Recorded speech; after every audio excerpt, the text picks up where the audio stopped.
जय हिंद दोस्तों, आप देख रहे हैं हेमेंद्र एकेडमी। 6 सितंबर 2026 को आपको सीटेट का एग्जाम है। मैंने हालांकि बीच में वीडियो नहीं डाल रहा था, लेकिन अब जो है लगातार वीडियो डालूंगा। समय आप लोगों के पास बहुत कम शेष समय बचा हुआ है। मेरा लगभग 28 या 29 वीडियो पहले से डल चुका है। ऐसे में आप जो है उस वीडियो को देखना और अब से जो लगातार हम प्रश्न देखेंगे उसको भी देखना, क्योंकि समय आपके पास कम है। ऐसे में जितना जल्दी हो सके तैयारी करना है। इसीलिए मैं आज एसएसटी के अंतर्गत जो जियोग्राफी का पार्ट है उसमें से मैं टॉप के 100 वर्ल्ड लाइनर क्वेश्चन लेकर आया हूं। और ये टॉप के 100 वर्ल्ड लाइनर क्वेश्चन आपके एग्जाम में बहुत ही इंपॉर्टेंट है। यहां से प्रश्न बन सकते हैं, इसलिए आप इस वीडियो को शुरू से लेकर अंतिम तक देखना, बहुत ही बेहतर रहेगा। ठीक है, तो फिर अगर आप चैनल पर नए हो तो चैनल को सब्सक्राइब कर लेना और बेल आइकन को जरूर दबा देना। चलिए चलते हैं हम वीडियो की तरफ।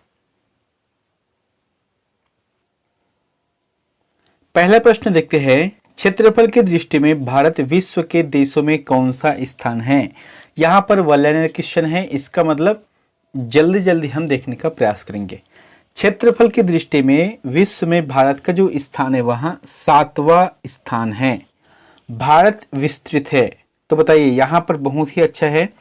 यहां से कई प्रश्न बनते हैं। भारत विस्तृत है तो आपको याद रखना है 8 अंश 4 से लेकर 37 अंश 6 उत्तरी अक्षांश तथा 68 अंश 7 से लेकर 97 अंश 25 पूर्वी दिशांतर। ठीक है, तो आपको ये दोनों महत्वपूर्ण जो नंबर है उनको याद रखना है आपको। तीसरा है, कितने भारतीय प्रदेशों से होकर कर्क रेखा गुजरती है। तो कितने भारतीय प्रदेशों यानी कि भारत देश के कितने ऐसे राज्य हैं जिससे होकर कर्क रेखा गुजरती है। तो 8 राज्य कौन कौन से हैं? गुजरात, राजस्थान, मध्य प्रदेश, छत्तीसगढ़, झारखंड, पश्चिम बंगाल, त्रिपुरा और मिजोरम। भारत की नदी जो कर्क रेखा को 2 बार काटती है। तो दोस्तों कर्क रेखा जो है अभी बताया था ना, 8 राज्यों से होकर गुजरती है। और यहाँ पर एक ऐसी नदी है जिसका नाम माही है, और ये माही नदी कर्क रेखा को 2 बार काटती है। किस पठार पर कर्क रेखा और भारतीय मानक समय रेखा एक दूसरे को काटती हैं? तो ये बघेलखंड है ना, बघेलखंड के जो पठार है वहां पर यहाँ काटती हैं। भारत का दूरस्थ दक्षिणी बिंदु कौन सा है? इंदिरा पॉइंट। इंदिरा पॉइंट आपको याद रखना है। कहां पर बंगाल की खाड़ी यानी कि जो अरब सागर, बंगाल की खाड़ी तथा हिंद महासागर मिलते हैं, यानी कि बंगाल की खाड़ी, अरब सागर और हिंद महासागर कहां पर मिलते हैं? ये कन्याकुमारी पर। ठीक है, जिसे हम पाक जल डमरू भी कहते हैं। जैसे कि आप देख रहे हैं ये भारत का दक्षिणतम बिंदु है। ठीक है, यहाँ पर और यहाँ पर श्रीलंका है, तो इधर अरब सागर है। ठीक है, उसके बाद यहाँ पर बंगाल की खाड़ी है और ये नीचे हिंद महासागर है। तो कुल मिलाकर ये कन्याकुमारी जो कि केरल है यहाँ पर मिलता है, तमिलनाडु। भारत तथा पाकिस्तान के बीच सीमा निर्धारित की गई तो रेड क्लिफ रेखा द्वारा। भारत और पाकिस्तान के द्वारा रेड क्लिफ रेखा निर्धारित है। मैकमोहर रेखा सीमा बनाती है। तो मैकमोहर रेखा सीमा बनाती है भारत एवं चीन के मध्य। भारत के किस प्रदेश की सीमा नेपाल, भूटान एवं चीन से मिलती है? तो भारत के किस प्रदेश की सीमा नेपाल, भूटान और चीन यानी कि 3 देशों के साथ स्पर्श होती है? तो सिक्किम राज्य है। भारत कितने प्राकृतिक प्रदेशों में विभाजित है? भारत कितने प्राकृतिक प्रदेशों में विभाजित है? 4, आपको याद रखना है 4। ठीक है, एक तो क्या है उत्तरी यानी कि उत्तर का पर्वतीय क्षेत्र, विशाल मैदान जो कि उत्तर भारत का है, प्रायद्वीपीय पठार जो कि दक्षिण भारत का है, और तट एवं द्वीप। ये 4 अलग अलग प्राकृतिक प्रदेशों में विभाजित किया गया है भारत को। केरल का कुट्टानाडा प्रसिद्ध है। बहुत ही अच्छा प्रश्न है। केरल का कुट्टानाडा प्रसिद्ध है भारत का न्यूनतम ऊंचाई वाला क्षेत्र के रूप में। हिमालय की रचना समांतर वलय श्रेणियों से हुई है, जिसमें से प्राचीनतम श्रेणी है। तो हिमालय की रचना समांतर वलय श्रेणी से हुई है, जिसमें प्राचीनतम श्रेणी है वृहद हिमालय श्रेणी। कुमायूं हिमालय कौन सी नदियों के बीच स्थित है? तो कुमायूं हिमालय यहाँ सतलज और काली नदी, याद रखना है सतलज और काली नदी के मध्य यहाँ स्थित है। लद्दाख का पठार किसका भाग है? लद्दाख का पठार किसका भाग है? अक्साई चीन का, अक्साई चीन का यहां भाग है। भारत का प्राचीनतम पर्वत श्रेणी है, ये अरावली पर्वत जो कि राजस्थान के क्षेत्र में है। दक्षिण भारत की सबसे ऊंची चोटी कौन सी है?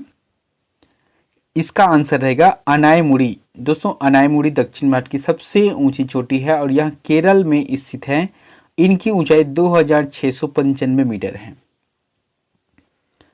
नर्मदा एवं ताप्ती नदियों के मध्य स्थित है, तो नर्मदा और ताप्ती नदी के बीच में स्थित है, वहां सतपुड़ा श्रेणी कहलाता है। नीलगिरी पर्वतमाला किस राज्य में स्थित है? यह तमिलनाडु में स्थित है। नीलगिरी पर्वतमाला तमिलनाडु में है। महाराष्ट्र एवं कर्नाटक में पश्चिमी घाट खालिस्तान कहलाते हैं, तो महाराष्ट्र एवं कर्नाटक में पश्चिमी घाट सह्याद्री के नाम से जाना जाता है। सर्वाधिक तटीय अपरदन होता है, तो यह लहरों से जो है तटीय अपरदन, यानी कि जो तट के मृदा है वहां अपरदित हो जाते हैं। श्रीहरिकोटा द्वीप अवस्थित है, तो श्रीहरिकोटा द्वीप यह पुलकट झील के समीप आंध्र प्रदेश में यहाँ स्थित है श्रीहरिकोटा। राम सेतु शुरू होता है, बताओ राम सेतु कहाँ से शुरू होता है? धनुषकोडी से। आप जैसे कि दक्षिण भारत की तरफ जाओगे तो यहाँ पर थोड़ा सा जैसे कि दक्षिणतम बिंदु ना, यहाँ पर रामकोड़ी है और यहीं से जो है श्रीलंका तक यहाँ जाती है, मन्नार की खाड़ी तक। विदर्भ एक प्रादेशिक नाम है भारत में और यहाँ है, बताओ विदर्भ एक प्रादेशिक नाम है भारत में और यहाँ है महाराष्ट्र का एक अंग है। किस राज्य को सिलिकॉन स्टेट के नाम से जाना जाता है? तो कर्नाटक को जाना जाता है सिलिकॉन स्टेट। भारत का लगभग 30% क्षेत्र 3 राज्यों में समाहित है। तो दोस्तों जैसे कि भारत का अगर देखे जाए तो फिर 100% अगर एरिया निकालते हैं उसमें से 30% सिर्फ 3 राज्यों के पास है और वो है राजस्थान, मध्य प्रदेश और महाराष्ट्र। भारत का सबसे बड़ा संघ राज्य है, दोस्तों इसका आंसर क्या रहेगा? लद्दाख रहेगा। याद रखना है ये जो है यहाँ पर 26 जनवरी 2020 से पहले दिल्ली थी, 26 जनवरी 2020 से पहले दिल्ली थी, लेकिन उसके बाद क्या है स्थिति से लद्दाख पहले राज्य था जम्मू कश्मीर के अंतर्गत, लेकिन अब वो क्या है यूटी बन गया है। तो इस हिसाब से सबसे बड़ा राज्य संघ है वहां लद्दाख रहेगा। भारत का सबसे छोटा केंद्र शासित क्षेत्र है वहां लक्षद्वीप रहेगा। सिलवासा राजधानी है, तो सिलवासा कहाँ की राजधानी है? दादर एवं नागर हवेली की। ठीक है। कौन सी जनजाति दीपावली को शोक का त्योहार मनाती है? थारू एक ऐसी जनजाति है जो कि दीपावली को वहां शोक के त्योहार के रूप में मनाते हैं। हिंदी के पश्चात कौन सी भाषा भारत में सबसे अधिक बोली जाती है? हिंदी के पश्चात कौन सी भाषा भारत में सबसे अधिक बोली जाती है? तो यह रहेगा बंगाली। बांग्लादेश में प्रवेश उपरांत गंगा कहलाती है पद्मा। दोस्तों बांग्लादेश में जैसे कि गंगा नदी प्रवेश करती है तो उसे पद्मा के नाम से जानी जाती है। अलकनंदा एवं भागीरथी नदी मिलती है तो देवप्रयाग में यहाँ मिलती है। बेतवा नदी निकलती है, तो बेतवा नदी कहाँ से निकलती है? विंध्य पहाड़ियों से निकलती है बेतवा नदी। किस नदी पर विश्व का सबसे बड़ा नदी द्वीप है? तो यहाँ ब्रह्मपुत्र पर है। ठीक है, ब्रह्मपुत्र नदी पर विश्व का सबसे बड़ा नदी द्वीप है। अंतरिक्ष में तारों के निश्चित समूह को कहा जाता है, तो ये तारामंडल कहते हैं। ठीक है, अंतरिक्ष में तारों के निश्चित समूह को तारामंडल कहते हैं। कौन सा ग्रह पानी में तैर सकता है? बताइए कौन सा ग्रह पानी में तैर सकता है? शनि ग्रह यहाँ पानी में तैर सकता है। किस ग्रह को ध्रुवीय क्षेत्र में सर्वाधिक ताप तथा प्रकाश की प्राप्ति होती है? किस ग्रह को ध्रुवीय क्षेत्र में सर्वाधिक ताप तथा प्रकाश की प्राप्ति होती है? तो अरुण ग्रह को। महाविस्फोट सिद्धांत संबंधित है, तो ये ब्रह्मांड की उत्पत्ति से। ठीक है, महाविस्फोट सिद्धांत ब्रह्मांड की उत्पत्ति से है। बिग बैंग सिद्धांत किसकी व्याख्या करता है? बताओ बिग बैंग की जो थ्योरी है वहां ब्रह्मांड उत्पत्ति की यहाँ व्याख्या करती हैं आइंस्टीन के द्वारा। आकाशगंगा वर्गीकृत की गई है, तो आकाशगंगा वर्गीकृत की गई है सर्पिलाकार गैलेक्सी के रूप में। ठीक है। तारे का रंग सूचक है, तारे का रंग सूचक है उसके ताप का। वह मुख्य अक्षांश जो भारत के मध्य से गुजरती हैं, वह मुख्य अक्षांश जो भारत के मध्य से गुजरती है कर्क रेखा है। कौन सी नदी के कार्यों का सही क्रम है? देखो, नदी के कार्यों का सही क्रम क्या होता है? पहले अपर्दन करना, परिवहन करना और निक्षेप करना। यानी कि अपर्दन करना है, उस मिट्टी का परिवहन करना है एक ही स्थान से दूसरे स्थान, फिर जाके उस स्थान पर निक्षेप करना है। वायुमंडल में किस गैस की मात्रा सर्वाधिक है? ये सभी को पता है, नाइट्रोजन। पृथ्वी पर सर्वाधिक विस्तार किस मंडल का है? बताओ। पृथ्वी पर सर्वाधिक विस्तार जल मंडल का है, यानी कि जो स्थल मंडल है उससे कहीं ज्यादा जल मंडल है। सौर मंडल का प्रधान आकाशीय पिंड कौन सा है? तो यहाँ सूर्य है। हमारे सौर मंडल का आकाशीय पिंड सूर्य है। सूर्य की ऊर्जा उत्पन्न होती है, बताइए। सूर्य की ऊर्जा उत्पन्न होती है नाभिकीय संलयन द्वारा, नाभिकीय संलयन द्वारा आंसर रहेगा। सूर्य का आकार पृथ्वी से कितने गुना बड़ा है? तो 109 गुना बड़ा है। सूर्य का आकार पृथ्वी से 109 गुना बड़ा है। किस ग्रह को सूर्य का एक चक्कर लगाने में सबसे कम समय लगता है? तो बुध को, क्योंकि बुध जो है सूर्य के सबसे निकट है, इसे 88 दिन लगता है। एक जीवधारी के रूप में पृथ्वी का वैज्ञानिक नाम है ग्रीन प्लैनेट, यानी कि हरा ग्रह। अगला, भूपर्पटी में बहुतायत में पाया जाने वाला रासायनिक तत्व है, तो ऑक्सीजन, ऑक्सीजन रहेगा। कौन सा ग्रह पृथ्वी से निकटतम पर है? कौन सा ग्रह पृथ्वी पर निकटतम पर है? शुक्र रहेगा। देखो यहाँ पर, जैसे कि यहाँ पर क्या है, बुध, शुक्र, फिर पृथ्वी, फिर जाके मंगल, तो ये पृथ्वी हो गया, तो इसके नजदीक शुक्र है। कितना है? लगभग 41.4 मिलियन किलोमीटर है। तथा मंगल ग्रह जो कि ये है, ये पृथ्वी से 78.4 मिलियन किलोमीटर है। ठीक है। इस प्रकार से शुक्र ग्रह हमारे पृथ्वी के सबसे नजदीक है। दिन रात जिस प्रकार होते हैं वह है भू परिभ्रमण। भू परिभ्रमण की वजह से दिन रात होता है, यानी कि अपने अक्ष के सहारे पृथ्वी का घूर्णन कहलाता है। पृथ्वी विश्व पृथ्वी दिवस कब मनाया जाता है? 22 अप्रैल को मनाया जाता है। बृहस्पति ग्रह के चंद्रमाओं की खोज किस एक वैज्ञानिक ने की थी? गैलीलियो, क्योंकि गैलीलियो ने जो है दूरबीन का आविष्कार किया है और इन्होंने दूर की वस्तु को देखा है। किस ग्रह का सर्वाधिक प्राकृतिक उपग्रह है? तो बृहस्पति। बृहस्पति का सर्वाधिक प्राकृतिक उपग्रह, जिस प्रकार से पृथ्वी का एक ही है चंद्रमा, उसी प्रकार से बृहस्पति ग्रह का भी है। टाइटन सबसे बड़ा चंद्रमा या उपग्रह है, किसका है? शनि का। शनि का सबसे बड़ा उपग्रह या कह सकते हैं चंद्रमा, या टाइटन कहलाता है। सौर मंडल का सबसे ठंडा ग्रह है, तो भाई जो सूर्य से सबसे दूर होगा वो ठंडा रहेगा, और ये रहेगा नेपच्यून जो कि सबसे ठंडा है। मानव ने चंद्रमा पर पहला कदम कब रखा? 20 जुलाई 1969। चंद्रमा की पृथ्वी से दूरी कितनी है? बताओ। चंद्रमा से पृथ्वी की दूरी 3,84,400 किलोमीटर है। हेल-बॉप किसका नाम है? हेल-बॉप किसका नाम है? पुच्छल तारा। पुच्छल तारा को हेल-बॉप कहा है। उल्का है। उल्का क्या है? बाह्य अंतरिक्ष से पृथ्वी के वायुमंडल में प्रविष्ट एक द्रव्य का अंश है ना। जो उल्का पिंड चमकते हैं, ये पृथ्वी की सतह पर जब आता है तो वायुमंडल से टकराते ही वहां आग पकड़ लेते हैं। यदि दो स्थानों की स्थिति में 90 डिग्री देशांतर का अंतर है, तो दोनों स्थानों के बीच का समय अंतर होगा 6 घंटा। 6 घंटा आपको याद रखना है। किस तिथि को रात और दिन बराबर होता है? 23 सितंबर।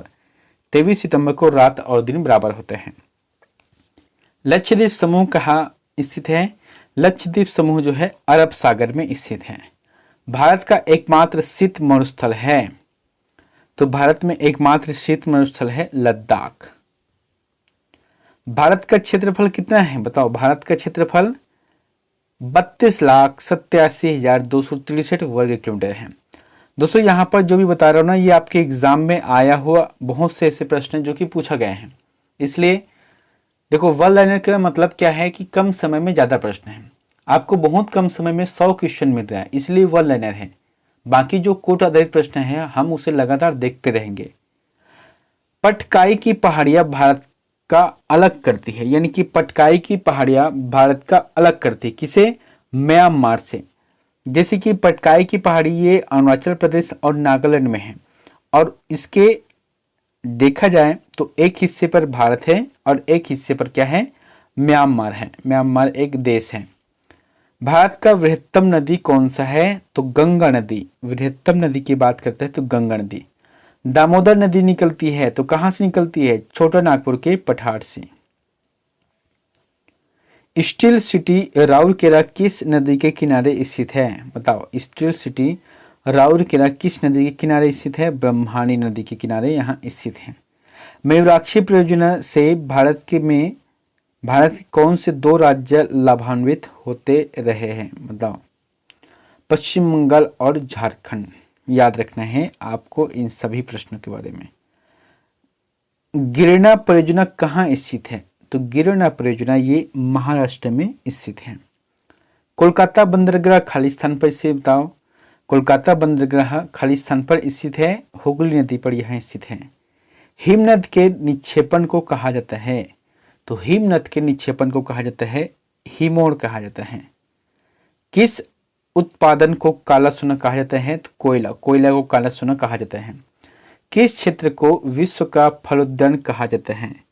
तो फलोद्यान भूमध्य सागरीय जो क्षेत्र है इसे फलोद्यान कहा गया है विश्व का। तालाबों में मछली का प्रजनन कहलाता है पीसी कल्चर। याद रखना है, पीसी कल्चर कहलाता है। कौन से क्षेत्र में भेड़ से पश्मीना ऊन मिलता है? कौन से क्षेत्र से भेड़ से पश्मीना ऊन मिलता है? ये रहेगा लद्दाख। मॉरिशस बेसिन कहा जाता है? बताओ, मॉरिशस बेसिन कहा जाता है यहाँ मिजोरम को कहा जाता है। रोहतांग दर्रा अवस्थित है, तो ये कहाँ अवस्थित है? रोहतांग दर्रा हिमाचल प्रदेश में अवस्थित है। भारत में विशालतम हिमनद है, तो यह सियाचिन है। सियाचिन जो है विशालतम हिमनद है। दंडकारण्य भारत के किस भाग में स्थित है? तो दंडकारण्य भारत के मध्यवर्ती विशेषकर छत्तीसगढ़ में यहाँ स्थित है। जैसे कि अगर हम भारत की बात करें यहाँ पर, तो दंडकारण्य ना ये जो है इस जो क्षेत्र है इसी को ही कहा गया है।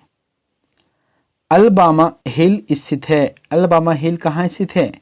बीजापुर अपलैंड में के दक्षिण में। बीजापुर अपलैंड के दक्षिण में स्थित है अलबामा। भारत का औसत समुद्र तल नापा जाता है। भारत का औसत समुद्र तल जो है चेन्नई से नापा जाता है। भारत का सर्वाधिक आबादी वाला द्वीप कौन सा है?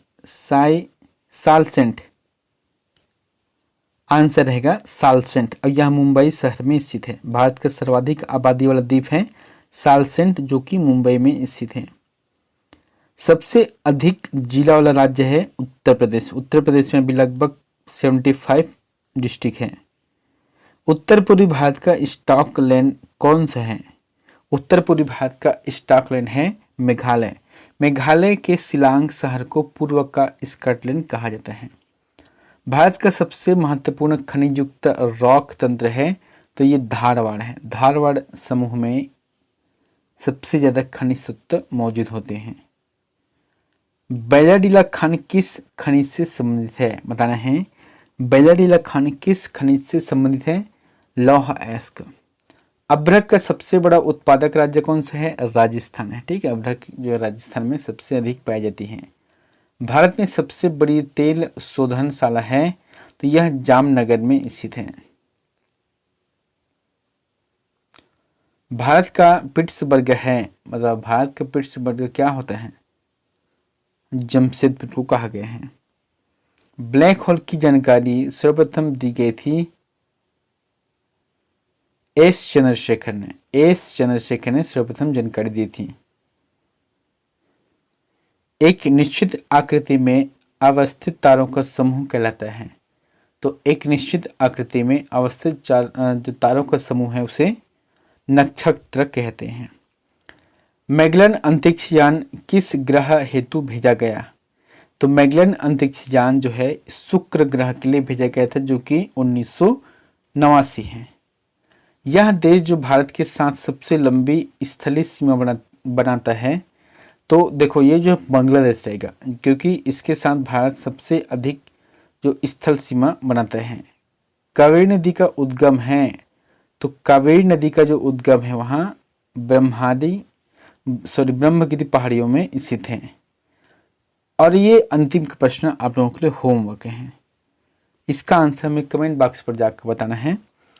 गुरु शिखर पर्वत चोटी कौन से राज्य में अवस्थित है? गुरु शिखर पर्वत चोटी किस राज्य में स्थित है बताना है। राजस्थान, गुजरात, मध्य प्रदेश या महाराष्ट्र? इन चारों में से जो भी आंसर आपको सही लगता है वो प्लीज़ कमेंट बॉक्स पर जाकर जरूर बताएं। मिलते हैं नेक्स्ट वीडियो में एक नई जानकारी के साथ। Thank you.